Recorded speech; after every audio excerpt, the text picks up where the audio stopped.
Now let us look into your book. ठीक है, हमने आपकी बुक के इस चैप्टर का मेजर टॉपिक जो है, मेजर टॉपिक्स हम डिस्कस कर चुके हैं पिछली वीडियोस में। ठीक है, अगर आपने कोई भी पार्ट मिस किया है, you can go and check out from the description box and the playlist which I have created. ठीक है, सो प्लेलिस्ट का भी ऑप्शन आपके पास है, साथ में डिस्क्रिप्शन में भी मैं आपको सारी वीडियोस अटैच करके दूंगी, सो दैट अगर आपने कुछ मिस किया आप वहां से देख सकें। सो ये है chapter number 9, Python introduction from codebot series class 6। और अभी तक हम इसमें पाइथन को इंस्टॉल कैसे करना है वो सीख चुके हैं। पाइथन के ये प्रोग्रामिंग बेसिक्स हम सीख चुके हैं। पाइथन का इंट्रोडक्शन यानी कि हमने फीचर्स भी देख लिए हैं, कोड कॉम्बैट भी देख लिया है हमने। Then after this I have also discussed the features of programming, python programming। then ये तो हम देख ही चुके हैं। उसके बाद मैंने अभी पिछली वीडियो में आपको गेटिंग स्टार्टेड विद पाइथन में इंटरैक्टिव मोड क्या है, ठीक है, यानी कि शेल और स्क्रिप्ट दोनों मोड्स मैंने आपको समझा दिए हैं। कैसे आपको स्क्रिप्ट मोड में जो है अपनी फाइल को क्रिएट करना है, सेव करना है और फिर उसको रन करना है, ये सब हम लोग पिछली वीडियो में देख चुके हैं, राइट। सो आज हम लोग डिस्कस कर रहे हैं टोकन्स को। नाउ टोकन्स और टोकन के टाइप्स को मैं डिस्कस करूं उससे पहले मैं आपको ये बताना चाहती हूँ, पाइथन प्रोग्रामिंग लैंग्वेज है, जैसे आपके पास कोई और आपकी स्पोकन लैंग्वेज होती है। Let's take an example of English. जैसे इंग्लिश में हमारे पास ग्रामर के रूल्स हैं, हमें उन रूल्स को फॉलो करना पड़ता है ताकि हम correct statement, correct sentence frame कर सकें, सही तरीके से बोल सकें और सही तरीके से लिख सकें, है ना। तो वो जो रूल्स हैं वो ग्रामर के रूल्स हैं और उनको फॉलो करना इम्पॉर्टेंट है। और सेम चीज़ फॉलो होती है, चाहे वो इंग्लिश लैंग्वेज हो, चाहे हिंदी लैंग्वेज हो या वर्ल्ड की कोई भी लैंग्वेज हो। हर लैंग्वेज से रिलेटेड उसके स्पेसिफिक रूल्स हैं, ग्रामर रूल्स हैं। सेम वे में कंप्यूटर प्रोग्रामिंग लैंग्वेजेस के भी कुछ रूल्स एंड रेगुलेशंस हैं जिनको हम लोग सिंटैक्स कहते हैं। What do we call it? Syntax, SYNTAX। Syntax क्या होते हैं? सिंटैक्स वो रूल्स एंड रेगुलेशंस होते हैं जो यूजर को फॉलो करने होते हैं। तो सिंटैक्स में काफी सारी चीजें कवर होती हैं और आज की इस वीडियो में हम बिगिन कर रहे हैं टोकन से। ठीक है, सो ये टोकन क्या है यहाँ आप देख सकते हैं। So I was telling you tokens क्या होते हैं। ठीक है, टोकन जो है एक सबसे स्मॉलेस्ट एलिमेंट है प्रोग्राम का जो इंटरप्रेटर को समझ में आता है। ठीक है, अब ये बेहद इंपॉर्टेंट है आपके लिए समझना कि इंटरप्रेटर अल्टीमेटली सारा काम इंटरप्रेटर कर रहा है। आपने प्रोग्राम में जो भी लाइंस ऑफ कोड्स लिखी हैं, जो भी आप लाइंस लिखेंगे, जो भी आप कोड लिखेंगे, अल्टीमेटली इंटरप्रेटर उसको लाइन बाय लाइन 01 में कन्वर्ट करेगा, है ना। जब काम इंटरप्रेटर को करना है तो इंटरप्रेटर को समझ में आने वाले एलिमेंट्स लिखने जरूरी हैं, इजंट इट। उन्हीं में से सबसे छोटा एलिमेंट जो इंटरप्रेटर को समझ में आता है उसको कहते हैं टोकन। ठीक है, आई होप ये क्लियर है। मैं एक बार फिर समझा देती हूँ। टोकन वो सबसे छोटा हिस्सा है प्रोग्राम का जो इंटरप्रेटर को समझ में आता है। ठीक है, अब बहुत सारे टोकन्स अवेलेबल हैं हमारे पास पाइथन में एंड इनमें से पहला है आपका आइडेंटिफायर। ठीक है, just a minute, let me rub this. पहला है आपका आइडेंटिफायर, उसके बाद आपका जो आता है वो आता है आपका डिलिमिटर, देन थर्ड आता है आपका कीवर्ड एंड फोर्थ आता है आपका लिटरल, फिफ्थ आता है आपका ऑपरेटर्स। ठीक है, so identifier, delimiter, keyword, literal and operator, ये आपके पास जो है ये सारे के सारे क्या है? टोकन्स। आई डोंट नो ये बार बार ऐसे क्यों ये एनीवेज आई होप आप ये यहाँ पे समझ पा रहे हैं। Let me just circle them so that ये आपको ऐसे नजर आ जाए, सर्कल इसके ऊपर आए ना कि ये कट जाए। ओके, सो ये आपका टोकन्स है। अब हम one by one in tokens को समझते हैं। पहला टोकन जो हमने बोला वो है आइडेंटिफायर। आइडेंटिफायर का नाम है किसी को, आइडेंटिफायर का मतलब है किसी को आइडेंटिफाई करने वाला, है ना, किसी चीज को ढूंढने वाला या उसकी आइडेंटिटी को प्रूव करने वाला, राइट। सो बेसिकली आइडेंटिफायर जो है एक नाम होता है जो हम किसी फंक्शन को या प्रोग्राम को या मेमोरी लोकेशन को देते हैं। बेसिकली जब हम प्रोग्राम पे काम करते हैं स्टूडेंट्स, तो हम लोग वेरिएबल्स, ओके, तो हम लोग वेरिएबल्स और कांस्टेंट पे काम करते हैं, ठीक है। तो हम वेरिएबल को एक नाम दे सकते हैं, वो उसके लिए आइडेंटिफायर होगा। हम किसी फंक्शन को नाम देते हैं, वो अगेन आइडेंटिफायर कहलाएगा। हम प्रोग्राम को नाम देंगे, वो भी एक आइडेंटिफायर कहलाएगा। Okay, so I am reading this definition for you. It is a random name made of letter, digits and underscore to identify a function name, a program name or a memory location. Memory location can be a variable or constant. It is known as identifier.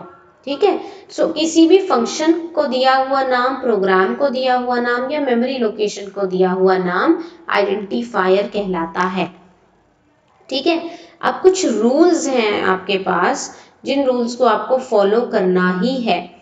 Okay, identifier का जब आप कोई identifier लिख रहे हैं, मतलब आप किसी फंक्शन का नाम दे रहे हैं या प्रोग्राम का नाम दे रहे हैं या वेरिएबल का नाम दे रहे हैं, तो आपको ये रूल्स ध्यान में रखने हैं। पहला रूल क्या है? अच्छा, रूल समझाने से पहले मैं ये बता दूं, पाइथन एक केस सेंसिटिव लैंग्वेज है। केस सेंसिटिव लैंग्वेज का मतलब है एक ऐसी लैंग्वेज जो स्मॉल लेटर्स और कैपिटल लेटर्स को अलग अलग ट्रीट करती है। इसके लिए कैपिटल ए का मतलब कुछ और है और स्मॉल ए का मतलब कुछ और है, तो ये आपको ध्यान रखना है। इसी से रिलेटेड है हमारा पहला रूल। पहला रूल आपको क्या कह रहा है? It must start with a letter capital A to Z और स्मॉल ए टू जेड और an underscore, but not with numbers. So आपको ध्यान रखना है, जब भी आप आइडेंटिफायर लिख रहे हैं यानी कि नेम लिख रहे हैं अपने फंक्शन का, प्रोग्राम का या वेरिएबल का, तो वो जो नेम है, वो जो आइडेंटिफायर है, वो स्टार्ट होना चाहिए कैपिटल ए टू जेड से या स्मॉल ए टू जेड से या अंडरस्कोर से, ठीक है। बट किसी नंबर से स्टार्ट नहीं होना चाहिए। दैट मीन्स आप लिख सकते हैं लेट्स से A1, ठीक है, पर आप 1A नहीं लिख सकते। क्यों? क्योंकि नंबर से स्टार्ट नहीं होना चाहिए। आप A_1 भी, I don't know when I type anything here, वो ऊपर ऊपर स्क्रॉल क्यों हो जाता है? एनीवेज, चलिए please bear with it. A_1, ये अंडरस्कोर है, ठीक है। अंडरस्कोर मतलब जो लाइन के ऊपर जो आता है ना, वो वाला अंडरस्कोर, यहाँ जो आए वो वाला अंडरस्कोर। अब देखो मैंने इसको फिर ऊपर चला जाता है, सॉरी। हाँ, एनीवेज, चलो नेक्स्ट रूल देखते हैं। It must be followed by any number of letters और डिजिट्स और अंडरस्कोर। कितने भी लेटर्स हो सकते हैं इसमें, ठीक है। ये जरूरी नहीं है कि कोई फिक्स रेंज है कि भाई दो डिजिट का होना चाहिए या 5 लेटर का होना चाहिए, नो, कोई लिमिट इसकी सेट नहीं है।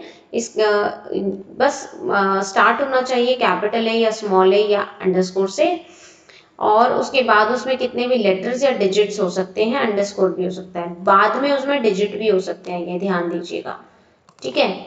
मैं अगेन इसे रब कर रही हूँ।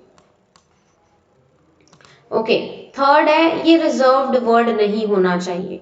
नाउ पहली चीज ये आपको यहाँ समझ लीजिए। रिजर्व्ड वर्ड का मतलब है हर प्रोग्रामिंग लैंग्वेजेस में कुछ ऐसे वर्ड्स होते हैं जो प्रोग्रामिंग के टाइम पे प्रोग्रामर्स ने यूज किए हैं, डेवलपर्स ने यूज किए हैं, ठीक है, वो प्रोग्रामिंग करते टाइम। जैसे हमने अभी देखा था पिछली वीडियो में, हमने प्रिंट फंक्शन यूज किया। तो मैं किसी भी वेरिएबल का नाम प्रिंट नहीं रख सकती, क्योंकि प्रिंट अपने आप में एक रिजर्व्ड वर्ड है। ठीक है स्टूडेंट्स, सो कुछ ऐसे वर्ड्स हैं, प्रिंट तो एक एग्जांपल है, बहुत सारे ऐसे वर्ड्स हैं जो कि रिजर्व्ड हैं। क्यों रिजर्व्ड है? क्योंकि वो पाइथन को लिखने के या डेवलप करने के टाइम पे यूज हुए हैं, तो हम उनको यूज नहीं कर सकते हैं। ठीक है, सो ये एक आपका रूल है, we can not use the reserved word for naming an identifier. Next rule is Python does not allow punctuation characters like at the rate, dollar and percentage within identifier. Okay, तो punctuation characters allowed नहीं है identifier के नाम के identifier name करते हुए। The last is multiple words used for creating identifier should be separated by underscore, like my underscore ident. Of course, जब आप दो वर्ड्स यूज करना चाहते हैं आइडेंटिफायर के लिए, तो उसको ज्वाइन करने के लिए आपको एक अंडरस्कोर यूज करना चाहिए। Okay, this is important. Now आप यहाँ पे कुछ वैलिड एंड इनवैलिड आइडेंटिफायर के एग्जांपल्स देख सकते हैं। जैसे हमने शेप क्लास लिखा, वैलिड है क्योंकि इसमें सारे के सारे जो है अल्फाबेट है। ओके, देन मैंने बोला शेप अंडरस्कोर 1, ये भी ठीक है। पहले हमने जो है लेटर दिया है, फिर अंडरस्कोर और फिर एक डिजिट है। शेप अंडरस्कोर 2 अंडरस्कोर db, ये भी करेक्ट है क्योंकि सारे रूल्स इसमें फॉलो हो रहे हैं। नेक्स्ट है अंडरस्कोर var, ये भी करेक्ट है, अंडरस्कोर से भी स्टार्ट हो सकता है तो ये भी करेक्ट है।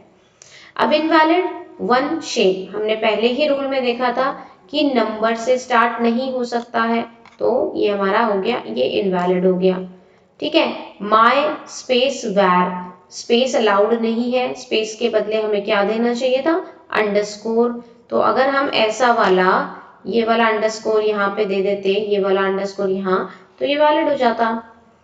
स्टार वैर न्यू, स्टार जो है वो एक स्पेशल कैरेक्टर है, तो ये भी यहाँ पे यूज नहीं हो सकता।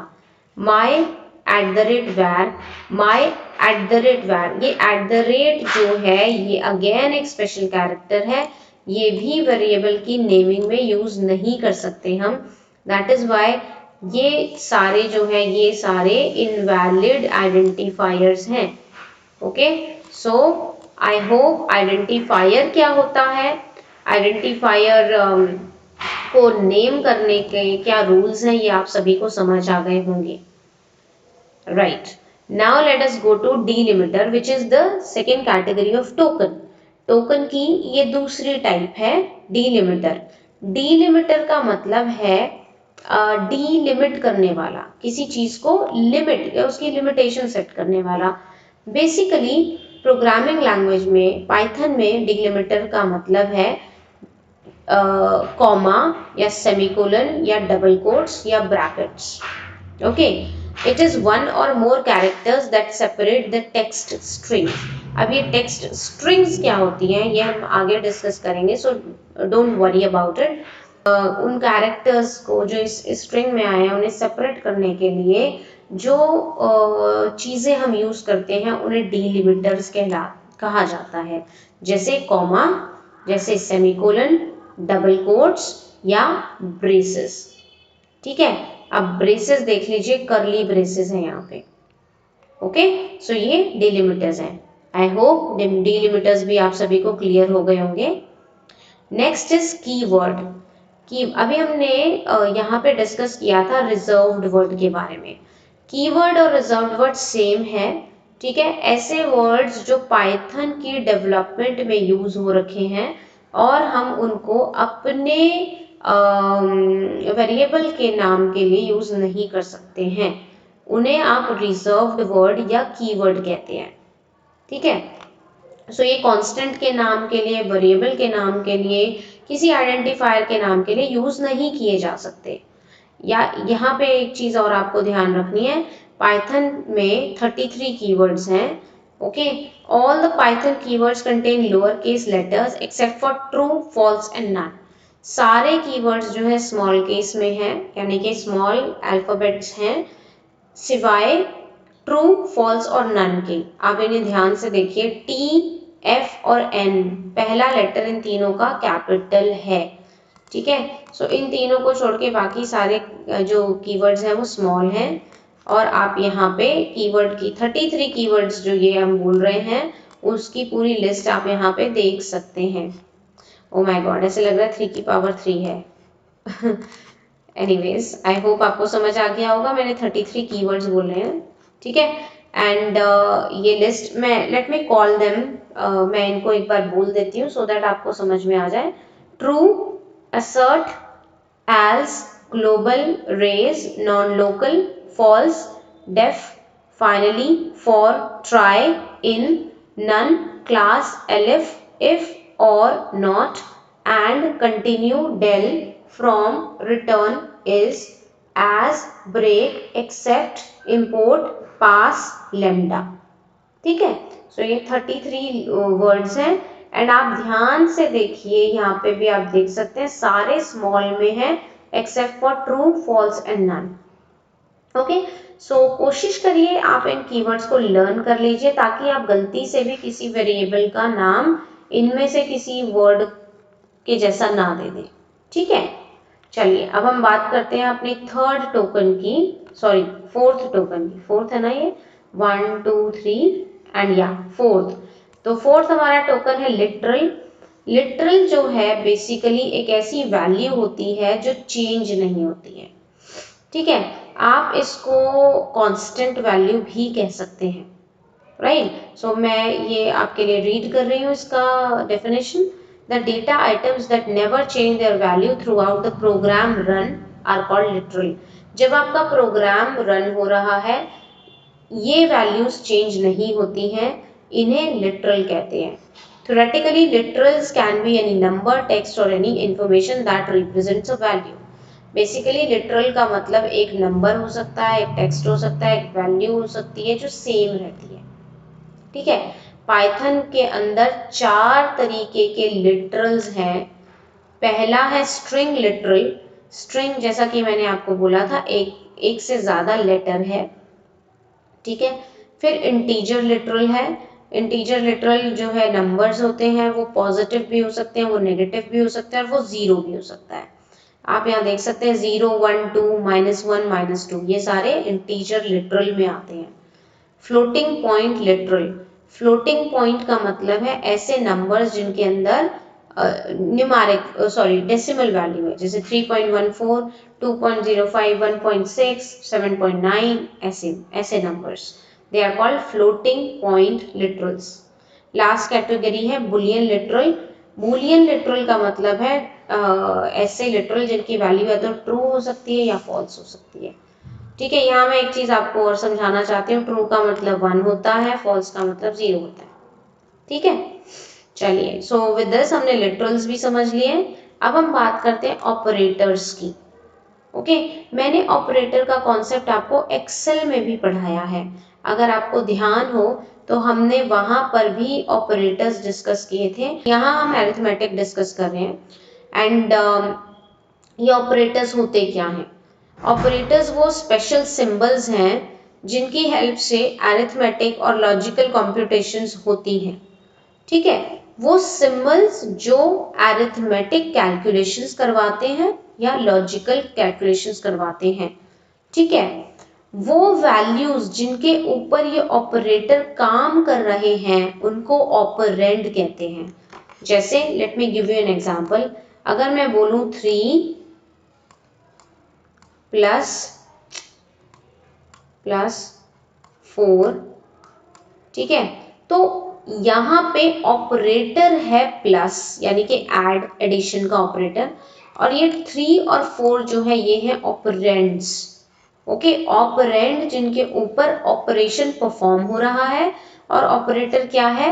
वो सिंबल जिसकी मदद से ये पूरा काम हो रहा है, यानी कि ये प्लस वाला सिंबल, यानी एडिशन ऑपरेशन, ठीक है। अब बहुत सारे ऑपरेटर्स हैं पाइथन में, जैसे arithmetic, relational, logical, assignment etcetera.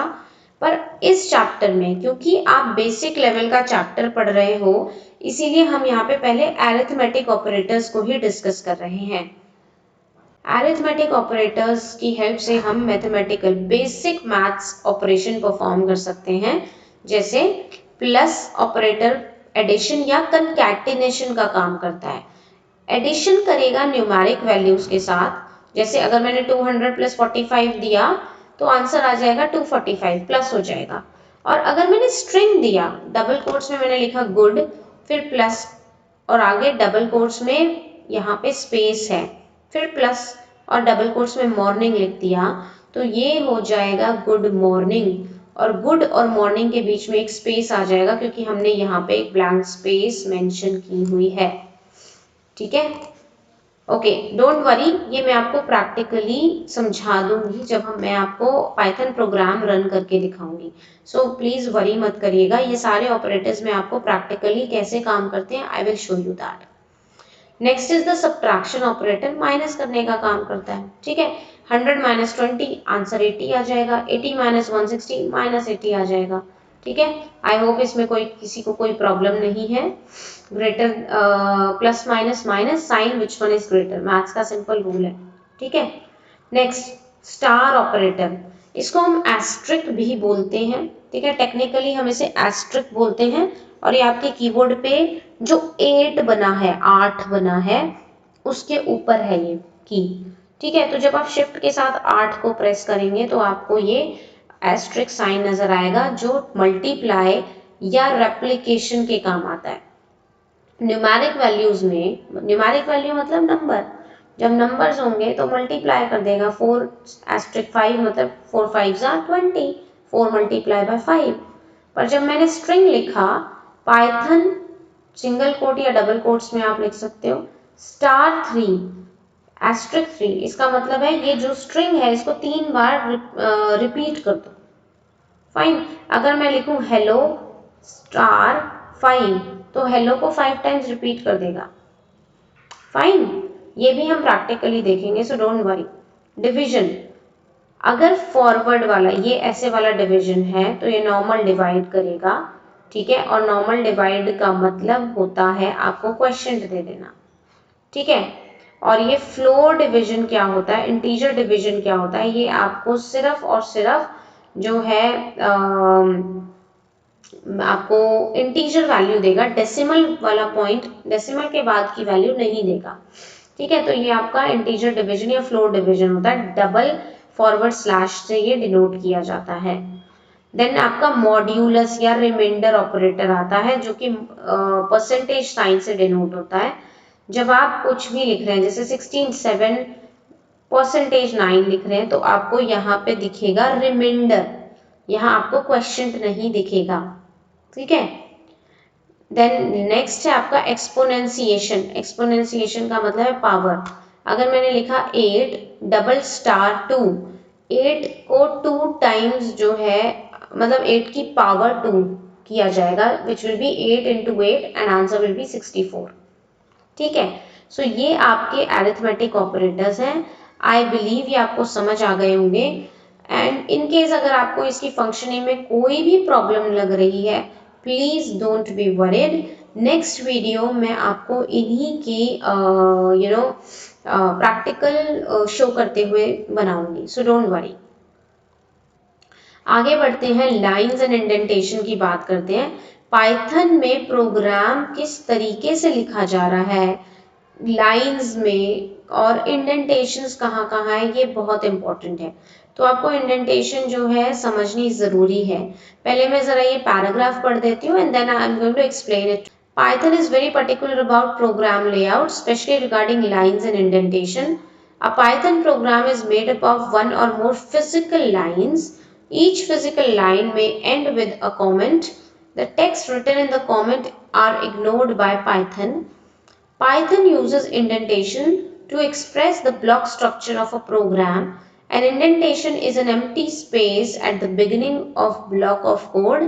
Unlike other languages, Python does not use brace or other beginning ending symbol around the block of statement.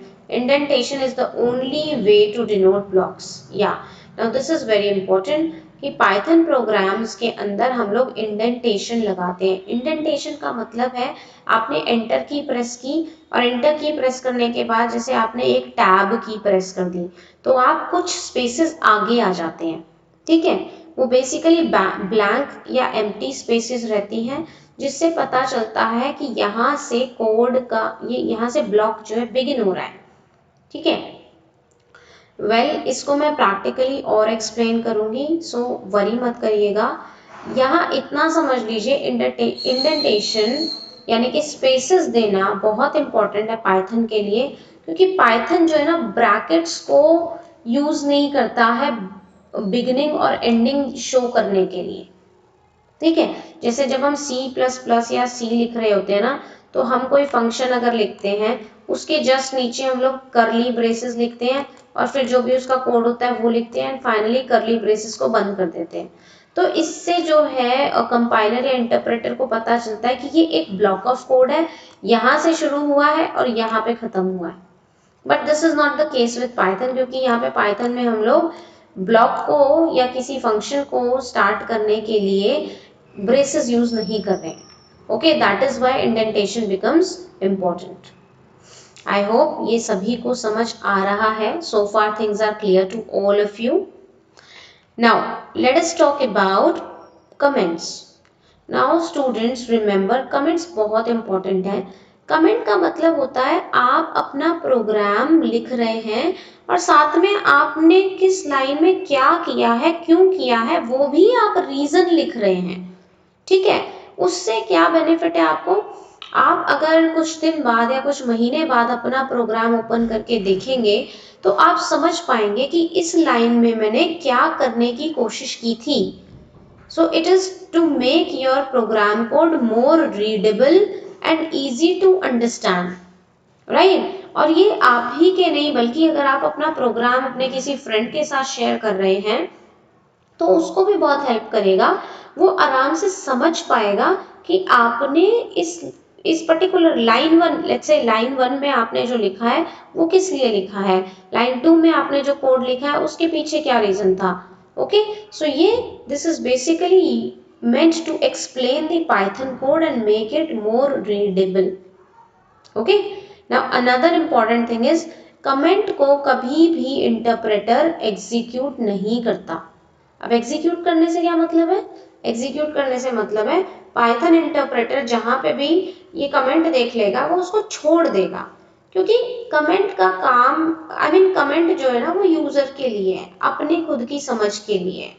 ठीक है, वो इंटरप्रेटर को के लिए है ही नहीं, तो वो डायरेक्टली उसको इग्नोर कर देता है और सिर्फ वो कोड एग्जीक्यूट करता है जो उसके लिए लिखा गया है। ठीक है, अब क्वेश्चन ये आता है कि पाइथन इंटरप्रेटर को कैसे पता चलेगा कौन कमेंट है कौन कोड है। ठीक है, उसके लिए हम यूज करते हैं हैशटैग, या सॉरी हैशटैग नहीं, हैश सिंबल।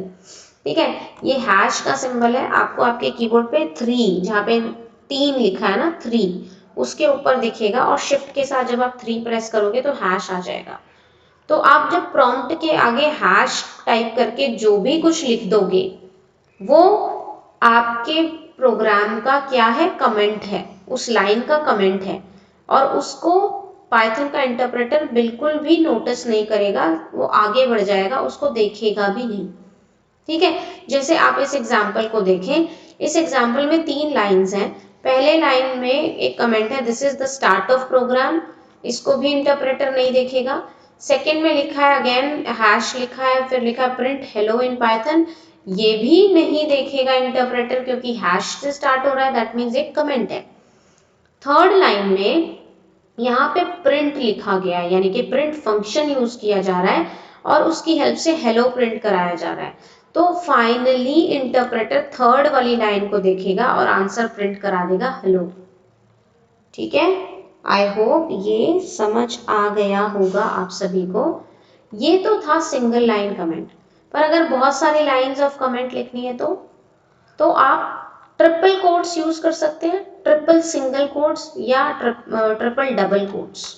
ठीक है, देखिए यहाँ पे जैसे आपने 3 टाइम्स डबल कोट्स लगाए, फिर जितनी लाइन ऑफ कमेंट लिखना है वो लिखिए और जहां पे खत्म करना है आपको कमेंट वहां पे फिर से ट्रिपल डबल 3 बार डबल कोट्स लगा दीजिए, that's all. Okay, I hope this is clear. अच्छा, आई वॉन्ट कि हम लोग यहीं पर अपनी इस वीडियो को एंड करें. So with this let me end the session. Bye bye and take